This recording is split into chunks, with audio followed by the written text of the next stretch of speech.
Landfill search in Kentucky connected to the missing Sumner County teen is over. Investigators say they did not find anything related to the disappearance of Sebastian Rogers. Police had no sign of Sumner County teen Sebastian Rogers. The TBI is chasing leads in his disappearance, but they have few clues.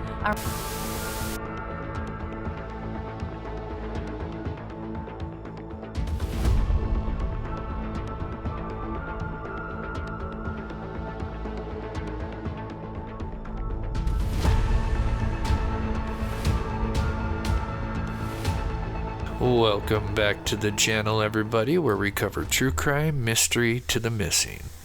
This is Sebastian Rogers, who is a 15-year-old autistic teenager who lives in Hendersonville, Tennessee.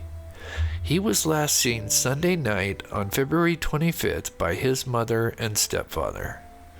The next morning, on the 26th, his mother went to wake up Rogers and get him ready for school. But Rogers was missing. He said, "Good night, Mom, I love you." Said goodnight to his puppies. A little bit later, I wound up going to bed, and when I woke him up for school, he wasn't there. So, in your mind, that's usually around what time? When do you normally wake up? Around 6 o'clock? 6.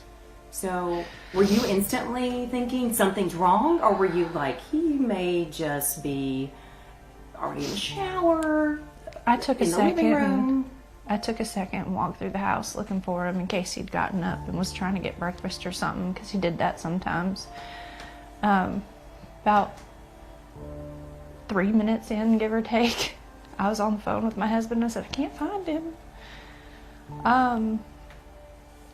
He said, "What do you mean you can't find him?" I said, "He's not in the house."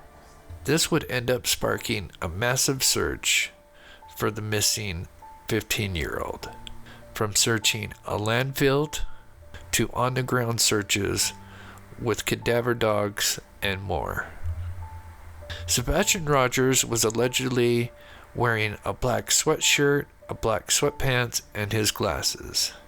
If he wandered off by himself, it would be way out of the norm, as Sebastian Rogers, being autistic, likes things to be in a routine, and he always is wearing shoes if he goes out.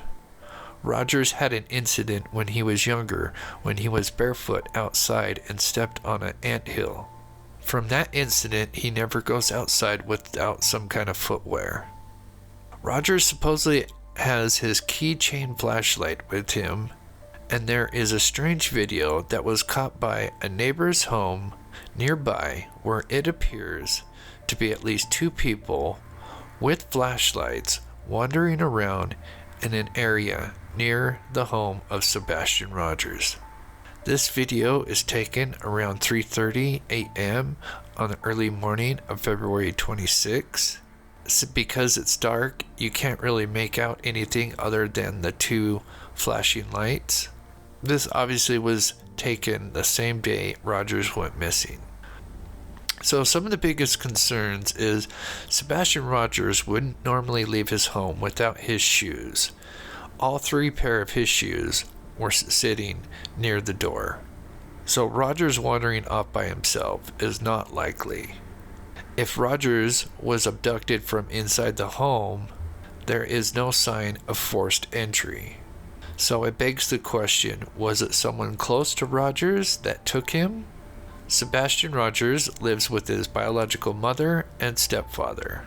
They have done some interviews. There are some who suspect one of them may be responsible, but right now there has been no evidence to support that claim. You think back, and there might have been a reason he was possibly upset, or something outside that could have enticed him to go outside. Was there anything that came to mind? We've been combing over that day and even the weeks before he left, and I hadn't been able to figure it out. He's that morning he was laughing, he was joking. Everyone we were around that day agreed that he seemed like he was in a good mood, he was behaving. It'd make more sense if we'd been fighting. His biological dad, Seth Rogers, has been actively searching for his son since this all started. Recently, they have been searching an area approximately 8 miles south of his last known location. This place is a wooded area, and they were doing a volunteer search today, and it appears that one of the dogs got a scent and signaled. After that, all volunteers were told to move out, and they now have brought in more cadaver dogs, and right now they are searching the scene. As soon as I know more info, I will do another video or go live, and thank you so much for watching.